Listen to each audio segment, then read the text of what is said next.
이런 분들은 사실, 뭐라고 해야 돼?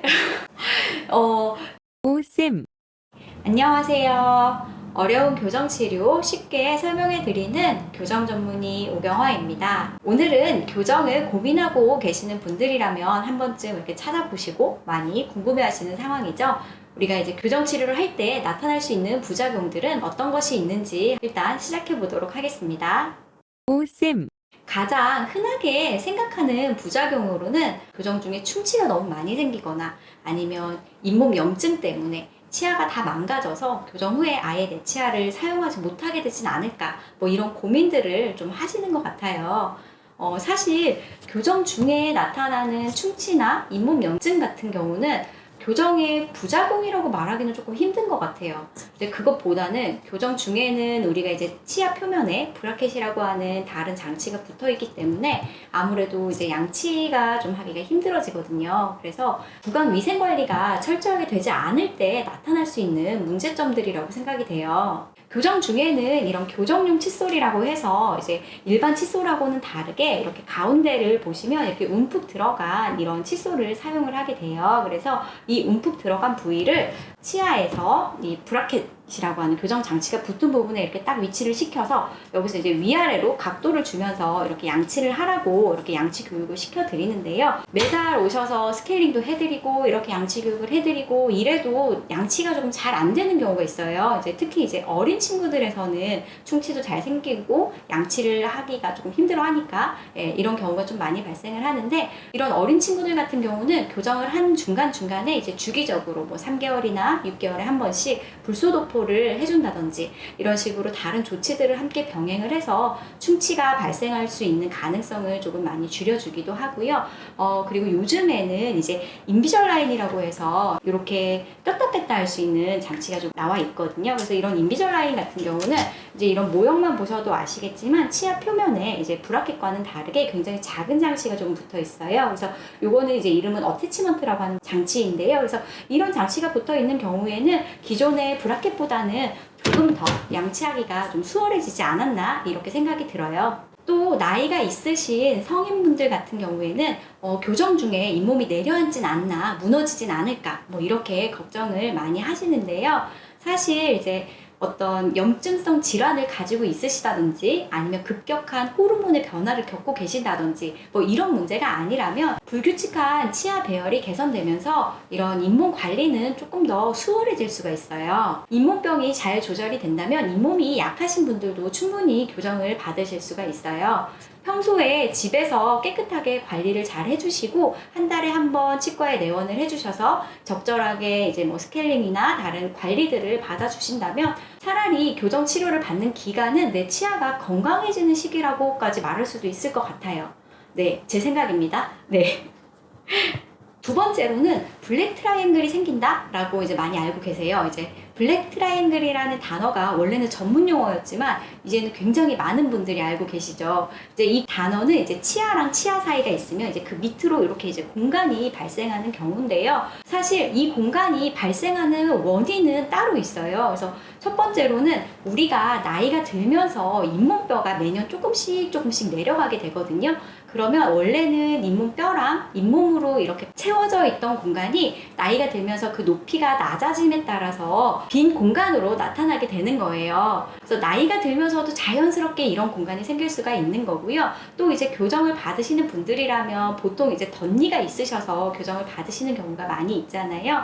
그래서 덧니가 있는 경우는 치아들이 이렇게 가지런하게 있지 않고 약간 이렇게 겹쳐져서 있죠. 그래서 이 치아들이 겹쳐져서 있는데 우리의 치아는 자세히 보시면 아시겠지만 직사각형이 아니고 약간 이렇게 삼각형 모양이거든요. 아래가 이제 넓고 위에가 뾰족한 삼각형이라든지 혹은 아래 치아 같은 경우는 보면 이제 위에가 넓고 이렇게 위에가 넓고 아래가 뾰족한 이렇게 역삼각형 모양이에요. 그래서 이런 삼각형 모양의 치아들이 이렇게 겹쳐져 있다가 그 치아들이 이제 가지런하게 되면 자연스럽게 이 밑으로 이제 공간이 발생할 수밖에 없거든요.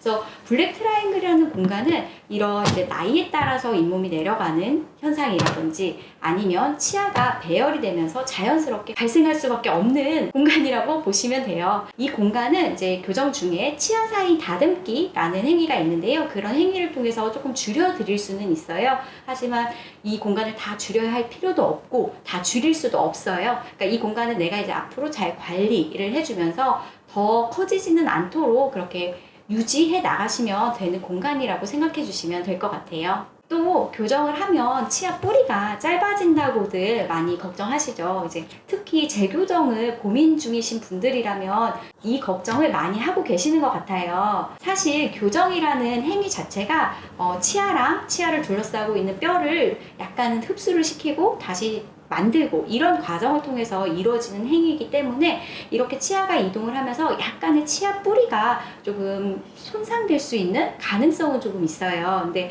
사실 모든 치아에서 이렇게 뿌리가 영향을 받는 건 아니고요.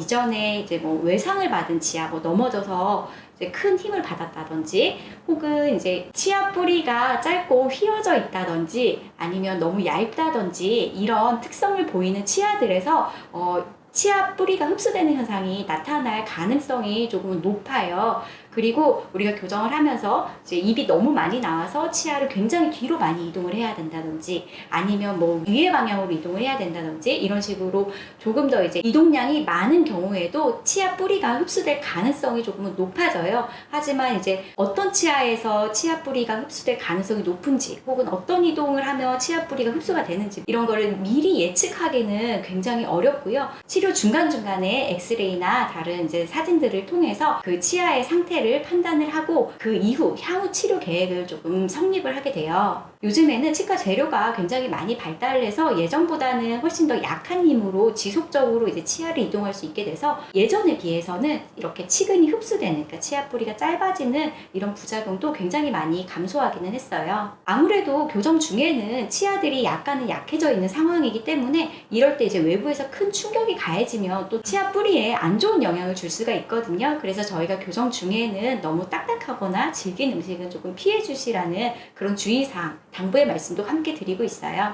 네, 또 간혹 이거는 거의 이렇게 많이 발생하지는 않는데요. 교정 중에 턱관절 증상이나 통증이 발생하는 분들이 있어요.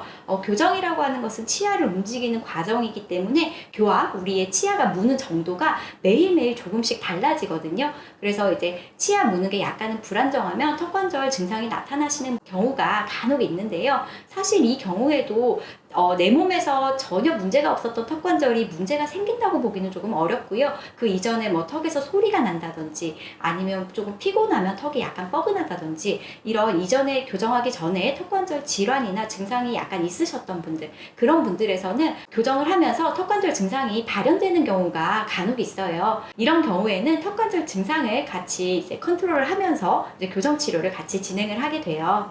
네, 마지막으로 교정의 부작용 하면 가장 많이 생각하고 있으신 항목이죠. 어차피 다 돌아간다. 사실 치아가 원래 위치로 돌아가려고 하는 성질은 우리 몸의 본능적인 거라고 조금 생각이 들어요. 그러니까 치아는 자세히 보면은 이제 주변을 둘러싸고 있는 이제 고무줄 같은 구조물들이 있는데 이 고무줄을 끊어지지 않을 정도로 이렇게 저희가 살살살살 당기면서 이제 이동을 시키는 게 교정 치료라고 하는 거거든요. 이런 고무줄들이 원래 위치로 당연히 탄성력이 있기 때문에 이제 돌아가려는 성질이 있겠죠. 그래서 그런 성질로 인해서 약간 이제 교정이 끝나고 나서는 한 1년 정도는 유지장치를 잘 착용을 해 주셔야 해요. 하지만 이제 1년이 지나고 나서도 이제 우리 치아는 이제 약간은 이동을 하죠. 근데 이 이후의 이동은 우리가 교정 치아의 이동으로 인한 재발이라기보다는요, 이제 우리가 외부에서 어떤 물체든지 힘을 받으면 이동을 하잖아요. 그래서 우리 치아 같은 경우도 우리가 원하는 이상적인 위치에 잘 예쁘게 배열을 해놨다 하더라도 매일매일 먹는 힘, 그러니까 씹는 힘에 의해서 힘을 받게 되면 힘에 의한 영향 때문에 앞니가 좀 더 삐뚤삐뚤해진다든지 위의 앞니가 좀 이렇게 앞으로 벌어진다든지 이런 변화들이 조금 나타날 수가 있어요. 교정을 하신 분이든 안 하신 분이든 우리 치아는 평생을 거쳐서 조금씩 이동을 해요. 그래서 교정을 하지 않으신 분들이라도 이제 예전에 몇 년 전에 본인의 이제 치아에 본을 뜬 치아 본과 현재의 지금 치아 상태를 비교를 해본다면 당연히 같을 수가 없어요. 이거는 왜 그러냐면 우리 치아가 외부의 힘에 영향을 받지 않고 가만히 있는 조직이 아니고 매일매일 밥을 먹고 아니면 뭐 말을 한다든지 숨을 쉴 때조차도 힘을 받게 되거든요. 그렇기 때문에 이제 평생 유지장치를 껴야 한다 이런 말이 조금 다들 알고 계시는 사실처럼 그렇게 통용이 되게 된 거예요. 근데 이제 내가 교정이 끝난 그 예쁘게 가지런한 내 치아를 평생 유지하고 싶다. 그런데 나는 유지장치 끼기도 싫다. 이런 분들은 사실 뭐라고 해야 돼? 그렇다면 교정을 하시는 걸 조금 더 고민을 해보셔야 될 것 같아요. 근데 치아가 움직인다는 것은 어쩔 수 없는 사실이기 때문에 그것을 받아들이고 약간의 노력을 함께 기울여주면서 우리가 원하는 조금 더 이상적인 치아의 배열 혹은 아름다운 미소를 조금 만들어갈 수 있지 않나 이렇게 생각을 해요. 오쌤, 교정치료의 부작용 들어보니 어떠세요? 어떤 치료를 하든지 부작용이 나타날 가능성은 항상 존재를 할 수밖에 없어요. 하지만 이 부작용이 나타날 수 있는 가능성을 낮추고 그리고 이런 부작용들이 나타났을 때 그것을 함께 고민해주고 이거를 해결할 수 있는 의사를 만나는 것이 가장 중요한 상황이 아닐까 이렇게 생각을 해요. 오늘 영상은 여기까지입니다. 영상이 도움이 되셨다면 구독, 좋아요 부탁드려요. 궁금하신 사항은 댓글 남겨주세요. 안녕. I know you told your friend you're not okay. And tell me what's wrong and why you never said you felt that way. And guess you're trying to stay strong and fake a smile until I look